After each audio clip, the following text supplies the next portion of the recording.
There's a woman in Rome, in the autumn of 1926, who has just been told she has won the Nobel Prize. She does not gasp. She does not weep. She says one word, already, and walks back to her desk, where four handwritten pages are waiting, as they wait, every single day. Now, you have to understand what that desk meant to her. It sat in a quiet apartment near the Pincio, and on it were the ordinary things of a working morning: an inkwell, a stack of pale paper, and a pen worn smooth by her hand. The greatest literary honor on earth had just landed on that same little table, and she looked at it the way you'd look at a letter that could wait until after lunch. Here's the part most people forget while the telegrams poured in. Her pet crow was hopping across the furniture, a black, glossy, entirely uninvited crow named Cheka, who had the run of the house. And in a few days, when the photographers and journalists filled her rooms, it was the crow who would decide she'd had enough.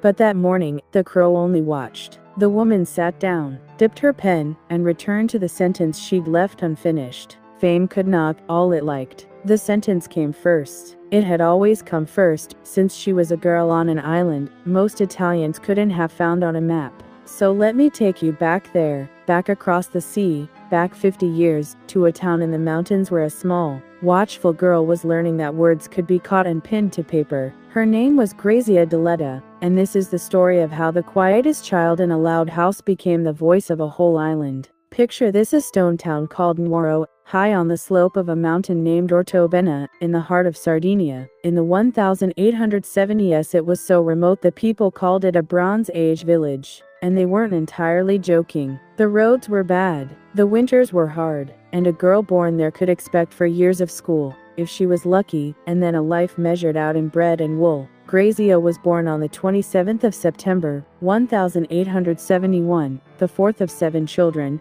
in a house that faced the mountain and looked out over a wide green valley. It was a good house. By local standards, her father owned land, milled olives, and even kept a small printing press. But it was not a house that expected greatness from its daughters. What her family could not yet see, in that crowded kitchen full of smoke and travelers and older brothers, was that the youngest watching child in the corner was already doing the one thing that would carry her name across the world. She was listening. Here's the thing about that house: it was never quiet, and it was never empty. Its heart was a large kitchen with a fire pit burning in the middle, and around that fire came shepherds, travelers, and neighbors, stamping the cold off their boots and telling their stories. Crimes and weddings, feuds and deaths, bandits in the hills, all of it passed through that warm, smoky room. And there, close to her father's chair, sat Grazia, a well-behaved girl among more troublesome brothers and sisters, so quiet that her busy mother often forgot she was underfoot. She didn't mind being forgotten. Being forgotten meant she could stay,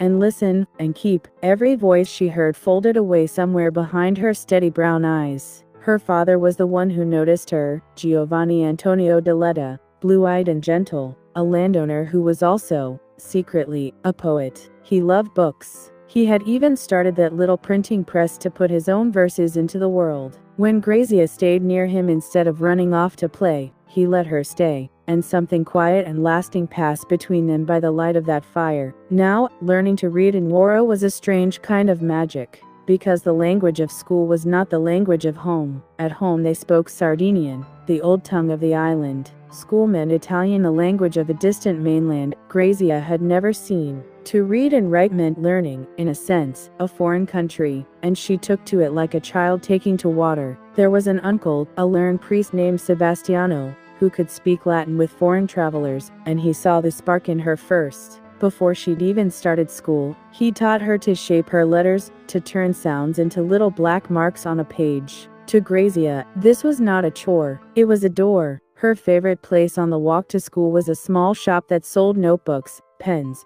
and ink. She called those things the magic things, and she meant it. To her, a pen and a bottle of ink were tools that could translate the word into signs, could take a whole thought, a whole story, out of the air and hold it still on paper forever. And here's a detail I love. On her very first day, the teacher let her skip past the beginners, and she sat looking up at the blackboard covered in white chalk marks. To the other children, it was a lesson. To Grazia, that dark board scattered with white was a window opening onto a starlit night. She was 6 years old, and she was already seeing the world as a poem. You see, the island itself was teaching her too. On horseback, her older brother Andrea would take her up through the mountain enclosures, past ancient rock tombs green with moss, to places thick with legend. The Sardinians believed fairies lived in the mountain caves, weaving nets on golden looms to catch hawks and winds and clouds and dreams. Grazia believed it, in the way children believe the deepest things. She'd sit among the rocks and hear the trees speak in the wind, murmuring one word over and over: why, from far off. The wind carried something like a choir, and it filled her small chest with a sadness she had no name for yet. She was gathering it all. She just didn't know that's what she was doing. The high places held joy, too. Once a year the villagers climbed to a little cliff church for 9 days of prayer and feasting, sleeping in small houses scattered around the chapel where her uncle served as priest. It was there the young people met one another. It was there, in the thin mountain air, that first glances passed between boys and girls, and romances were born under the eyes of the saints. To a girl of 13, the whole island turned into an enchanted poem of love and adventure, and somewhere in those years, outriding far to the east, she climbed a peak above Uliana and Dorgali, and saw a thing she had never seen in her life: the sea. Now, think about that for a moment. A girl of the mountains, 13 years old, who had never once laid eyes on the water that surrounded her own island. And there it was, the Mediterranean, flung out below her like a shining blade that had cut Sardinia from the rest of the world in some forgotten age. She stood on a boulder, feeling small, and something inside her cracked open. She said, later, that in that moment she plunged headlong into a sea of visions. A dream rose up in her from somewhere very deep, a dream of the mainland, a dream of Rome, a dream of being a writer. She climbed back down the mountain, the same girl she'd been that morning, and she was not the same at all. The sea had shown her the size of the world. Here's what you have to understand about a dream like that, in a place like that. It had no soil to grow in. Girls in Nuoro did not become writers. They married. They kept house. They buried their dead, and raised the living. A daughter with ink on her fingers and Rome in her eyes was not a blessing to boast of. She was a problem waiting to happen. But the stories were already coming, and they would not wait. In 1887, at 16, Grazia finished her first real short story. She called it Sang Sardo, Sardinian Blood, a dark tale of jealousy and love set by the very sea she had just discovered, ending in murder on the cliffs. And then she did something no proper girl of Nuoro was supposed to do. She put it in an envelope in secret. The envelope was addressed to a fashion magazine in Rome, a glossy thing called Ultima Moda that printed short fiction between its dress patterns. She sent her island's blood off across that shining sword of sea, to a city she had never seen, and she waited. And in July of that year, the magazine printed it. A girl from a Bronze Age village was, suddenly, a published author. She should have been the pride of the town. Instead, she became its scandal. Picture the reaction: a teenage girl, writing love stories, printing them in Rome for strangers to read. In Nuoro, that was very nearly a crime. The neighbors talked. Her mother was blamed for raising her badly, and one day the village women took a copy of that magazine and burned it, shouting their reproaches into the mountain air. So this was the first crack, the first hint that the gift she'd been given would cost her something. To keep writing, she began to hide behind other names, publishing under invented pen names so the town wouldn't know the stories were hers. The girl who longed to be seen for her words had to make her words disappear in order to write them at all, and still they came, one story after another, a small novel, then another, then her first book of tales. The force of it was almost frightening to her. She said later it was as if some unearthly power were pushing the words out of her, whether she willed it or not. She could no more stop writing than the mountain river could stop running downhill. But here's where the story turns, and turns hard. Because the same house that had filled her with stories was about to give her the darkest material of her life. The Deledda family, respected and comfortable, began to come apart quietly at first, then all at once. And Grazia would be there for every piece of it. It started with her sister Enza. Enza had a secret love, a match the family thought beneath them, and for a while the whole thing was a disgrace whispered behind closed doors, until at last a wedding was arranged, and the shame smoothed over. It should have been the happy ending. It wasn't. One ordinary day, Enza was found dead in her bed, lying in a pool of her own blood. She had lost a child, and her life along with it, and it was Grazia who tended to her. She was the one who closed her sister's eyes, who washed the bed, who bathed her limbs and wrapped her carefully in white, the way you dress a bride. She perfumed her and combed out her long chestnut hair across the pillow, arranging her as if for a wedding instead of a grave. She spent that whole day alone with the body of the sister she'd always thought the most beautiful of them all. After that day, she wrote, sorrow followed her like a terror she could not outrun. She was still so young, but she had learned the thing her whole life's work would circle around, that in this world love and death are braided together so tightly you cannot touch one without feeling the pull of the other. She had felt it now with her own hands. The troubles didn't stop with Enza. Her brother Andrea, once the bright hope of the family, went wrong. He stole from their father, ran with bad company in the poorest corner of town, fathered a child out of wedlock, and landed in jail more than once. He swore he'd hang himself in his cell before he'd go back. He went back, and he did not keep his word, but the shame of him settled over the house like smoke. Then there was Santos, the gentle one, the clever one, the brother who was everything Andrea wasn't. Studious, inventive, dreaming up experiments. He once sent up a paper balloon over the whole town that drifted off into the mountains, and had terrified Goatherds falling to their knees, certain the Holy Ghost was descending. For a while, Santos was the family's quiet pride, but an experiment with fireworks went wrong, and Santos was badly burned. The pain lingered, the failures piled up, and to dull it all he began to drink. Grazia remembered him as something fine and fragile. She said he cracked, in the end, the way a crystal cup cracks under a single blow. One night he came knocking at the family door in the dark, ruined, like a dead man walking the street to warn the living that hell was near. Their mother, watching her children fall one by one,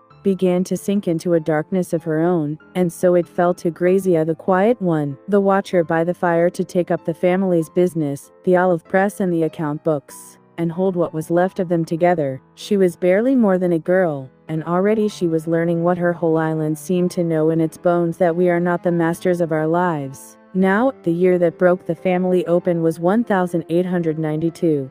That was the year her father died, Giovanni Antonio, the blue-eyed man who'd let her sit by his chair and taught her, without ever saying so, that a girl could love books. He was the one person in that house who had never once told her to stop. And then, quite suddenly, the chair by the fire was empty, with him gone. The last shelter over her dream was gone too. Andrea wasted what money the family had left. The olive press, the ledgers, the debts, the grieving mother, all of it came down onto Grazia's narrow shoulders. Here's what strikes me most through all of it. She did not stop writing. She rose, she kept the accounts, she buried her dead, and in the hours left over she filled her for pages, as if the writing were the one beam holding the roof up. You see, she had made a discovery that would define her forever. She didn't have to invent tragedy. It was all around her, in her own kitchen, in her own blood. Every ruined brother, every lost sister, every neighbor frozen in a hard winter, these were her characters now. She wrote what she knew, and what she knew was grief. And she wrote it without cruelty. That's the thing about her. She could have judged them, the thief, the drunkard, the fallen woman, the way her whole village judged them. Instead, she wrote them as people caught in something larger than themselves, blown about by forces they couldn't name or master. She had a phrase for it, drawn from the marsh grass along the island's rivers. We are, she said, like reeds in the wind. Think of what that meant, coming from her. Not an excuse, not a shrug. A kind of terrible mercy, the understanding that a person can be swept under by their own nature, and still deserve to be seen with tenderness. She had watched it happen to people she loved. She would spend 30 years and 30 books turning that watching into art. By her mid-20s, the world outside Sardinia was beginning to notice her folklore studies, her early novels, a book called The Way of Evil that even the established critics praised for its hard, honest realism. Letters came from the mainland now, from publishers, from editors. The island girl who'd hidden behind pen names was becoming a name people spoke aloud, but her home never forgave her for it. Even as strangers in far cities read her books, the little shop in Nuoro that had once sold her the magic things, the pens, the ink, the notebooks, would not put her own volumes on its shelves. She had made her town immortal, and her town wanted nothing to do with her. She was famous everywhere, except the one place she was from. And here's where the story turns toward the light. At last, in October of 1899, Grazia boarded a train for the first time in her life and traveled south to Cagliari, the island's capital. She was 28, a woman who had never left her mountains, going alone to a city by the sea. On that trip, at a gathering, she met a man from the mainland, a soft-spoken official from the Ministry of Finance named Palmiro Madesani. Palmiro was, in the island's phrase, an estranzuous stranger, one who came from across the sea, and to Grazia, everything strange and wonderful had always come from across the sea. He was kind.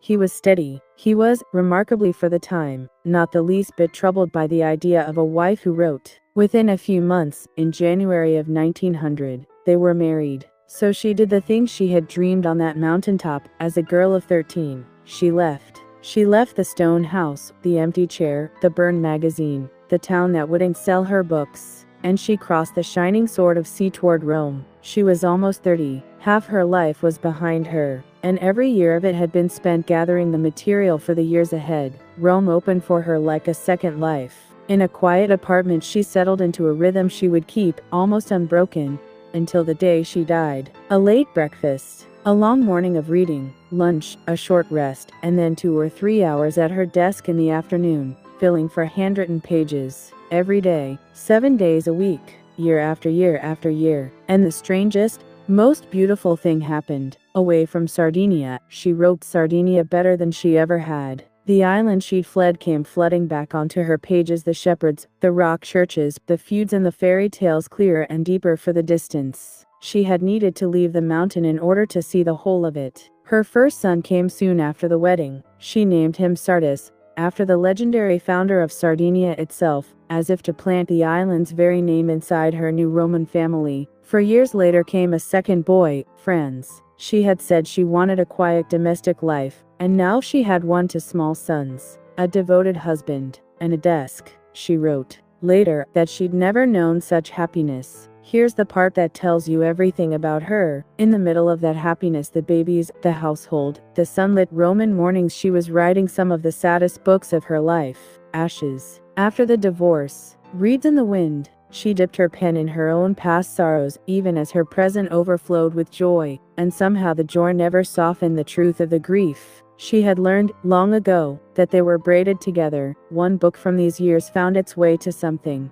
even she couldn't have dreamed. Her novel Ashes, the story of a poor mother who gives up her child to spare him her own shame, reached the greatest Italian actress of the age, Eleonora Duse. Duse had left the stage. She had sworn never to perform again, but she read the story of that mother, and it moved her so deeply that she came out of retirement to make the only film she would ever appear in. And why did it move her so?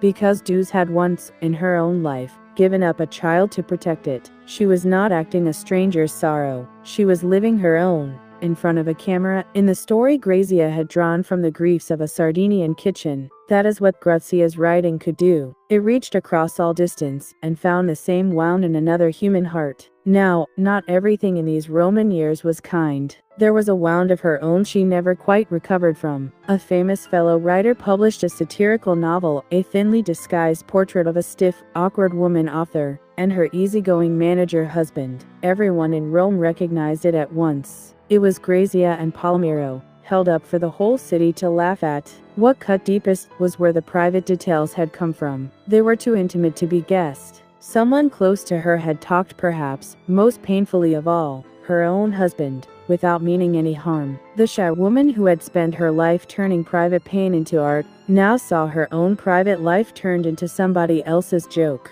She drew further inside her quiet apartment, and pulled the door of her routine a little more tightly closed. But she kept writing. Of course she kept writing. That was the one force in her life that neither grief nor mockery, nor a hard island childhood had ever managed to stop. The books kept coming, roughly 1 a year, the long, deep, compassionate novels that were quietly making her one of the most respected writers in Europe, and out on the mainland's literary world. A small group of readers in a cold northern country had begun, year after year, to write her name on the list. As early as 1913, her name was put forward for the Nobel Prize. Then again, and again, for over a decade, the most famous literary honor in the world hovered near her, considered her, and passed her by, while she sat in Rome filling her for pages and asking nothing of anyone. Here's what you have to understand about the choice she'd made with her life. She had chosen, over and over, the desk over the world. When fame came knocking, she answered it briefly and went back to work. When mockery came, she absorbed it and went back to work. When the great and the powerful wanted her attention, she gave what she must and went back to work. The writing was not part of her life. The writing was her life.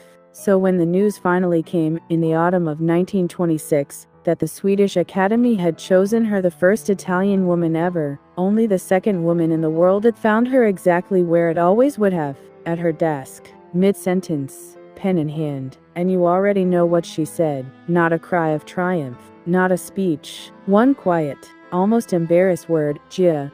Already.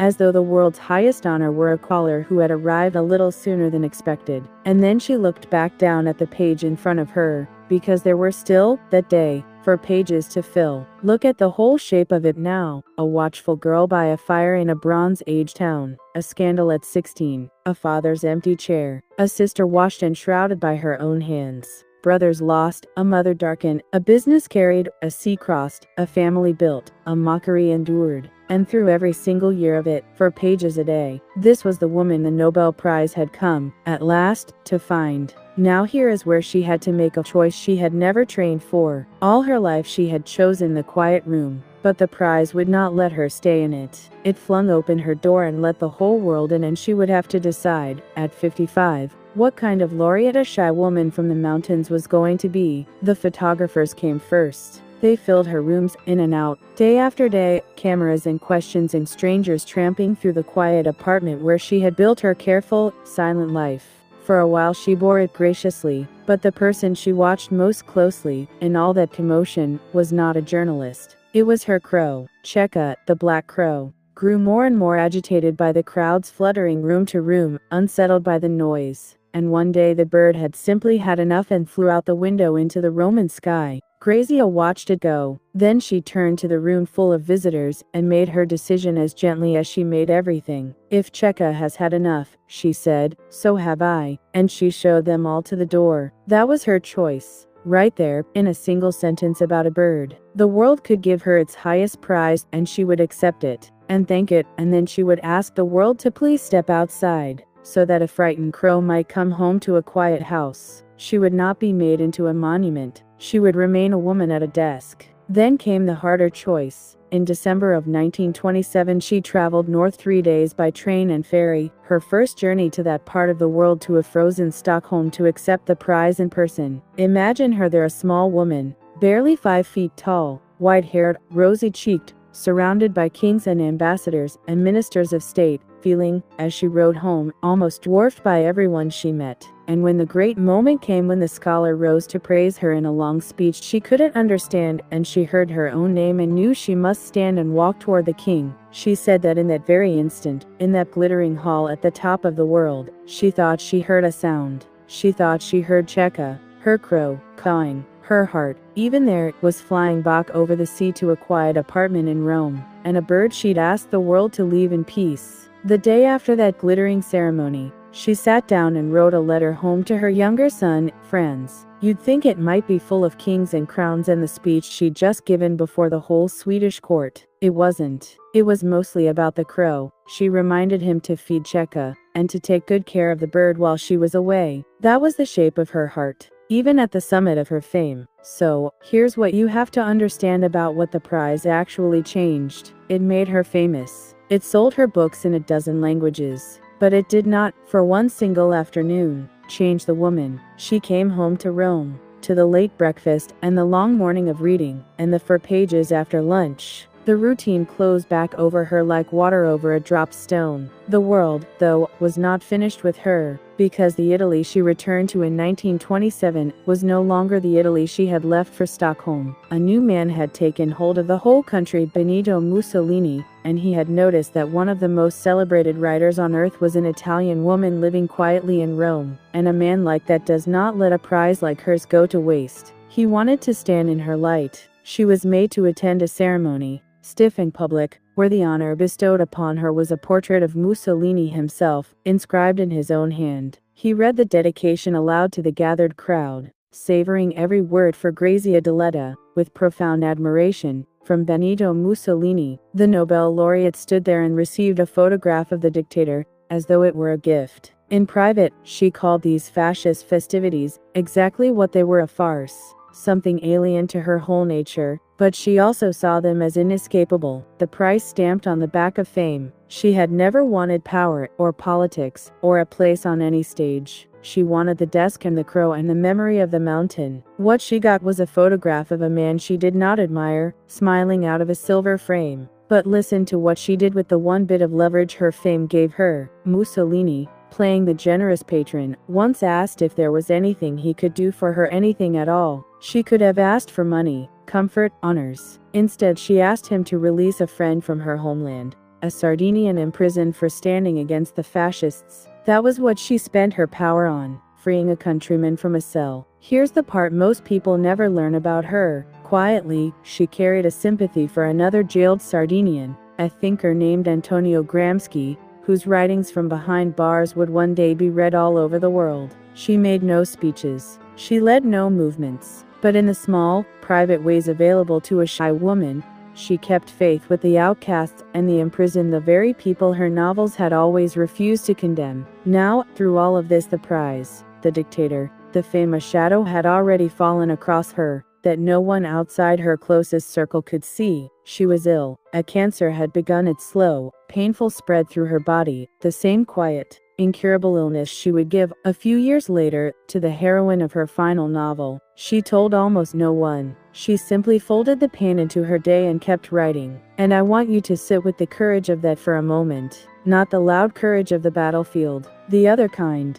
The kind where a woman in constant pain gets up each morning, has her late breakfast, reads for hours, rests, and then produces her 400 pages 7 days a week, year after year, with death itself moving through her, and never once lets the reader feel her suffering on the page. Her last books, written in that shadow, did not turn bitter. If anything, they grew gentler, warmer, more forgiving of the world. She wrote a novel about a young woman coming to terms with a fatal illness, and though she was describing her own slow dying, she filled it not with terror, but with a strange, hard-won peace. She was, to the very end, choosing tenderness over despair. And there was one more book, though, even she may not have known, it would be her farewell. In a drawer, written out carefully in ink on pale blue paper, she was composing the story of her own beginning, a novel she named Cosima, after her own middle name. In it she went all the way back to the smoky kitchen, the blue-eyed father, the sister she had shrouded, the mountain, the sea. She was closing the circle of her own life with her own hand.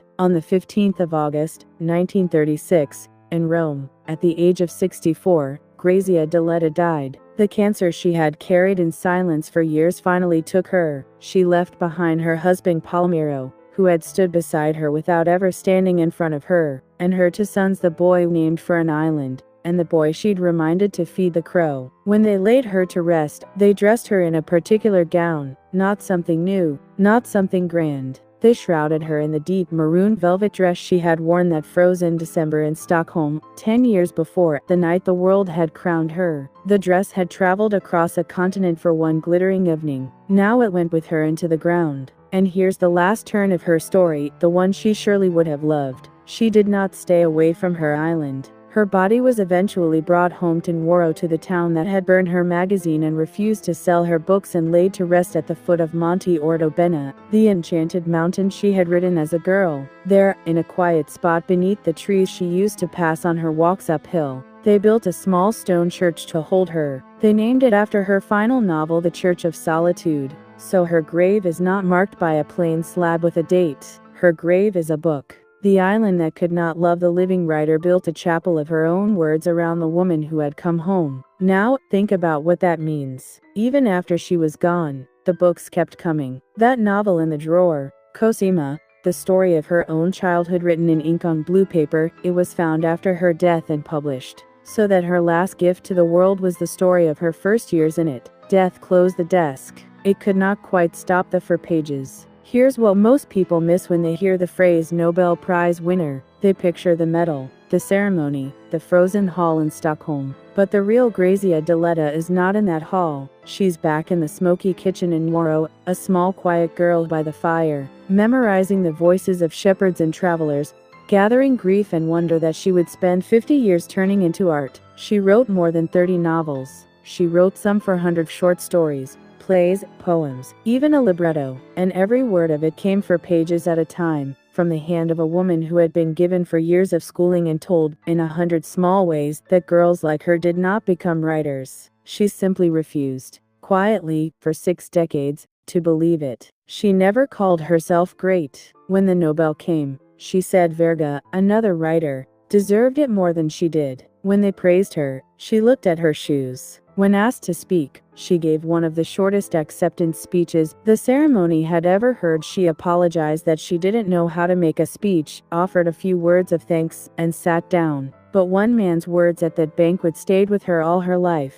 An archbishop rose and spoke to her, not in Swedish, but in her own Italian, so she could understand every syllable. In your work, he told her, all roads lead to the human heart. You have seen the road sign. She could never forget it. Of everything said in that Hall of Kings, that was the sentence she carried home. And it was true. That was the whole secret of her, wasn't it? Not cleverness, not grand style, not ambition. A road that led, over and over, straight to the human heart, the thief's heart, the fallen woman's heart, the grieving mother's, the ruined brothers. She had learned that road as a child by a fire, and she never once lost her way on it. There's a recording of her voice, from her later years in Rome, just a few seconds of sound. In it she talks, softly, about where she came from, an island, a family of whites and violent people and simple artists, a house with a small library, and she tells an old saying about a boy who writes poems. The first time, send him to the mountain paths. The second time,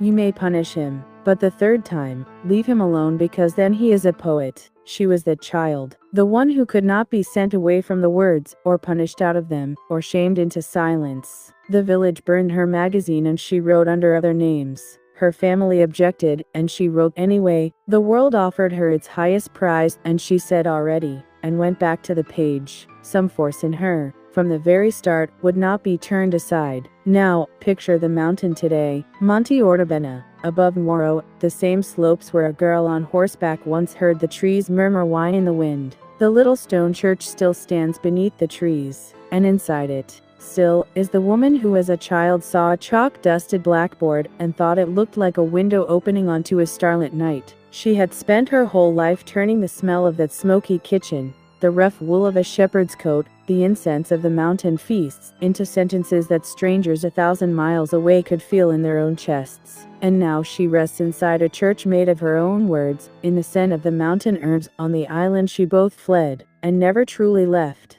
The town that would not sell her books now keeps her childhood home as a museum. 10 rooms, in the house that faced the mountain, where travelers once warmed themselves at the fire, and a small girl sat in the corner, listening. Visitors walk those rooms now the way she once walked to the little shop that sold the magic things, the pens, the ink, the notebooks that could translate the word into signs. And I think that's the image to leave you with. Not the prize, not the frozen hall in Stockholm, not even the dictator's photograph in its silver frame, just a hand, a plain worn pen, and 4 pages of pale paper, filling up slowly in the afternoon light, in a quiet room where a black crow hops across the furniture and a woman rides her way home. She had crossed a sea to become who she was. She had buried a father and a sister with her own hands, carried a broken family, endured a town's scorn and a nation's misuse, and lived her last years in secret pain. And still, every single afternoon until the very end, she sat down and did the one thing that had chosen her when she was a child by the fire. 4 pages, 7 days a week, year after year after year. That was the whole of it. That was the quiet, unbreakable thing at the center of Grazia Deledda, not the metal, but the discipline of tenderness, the daily return to the human heart. The world called her a laureate. She only ever called herself a woman who had to write.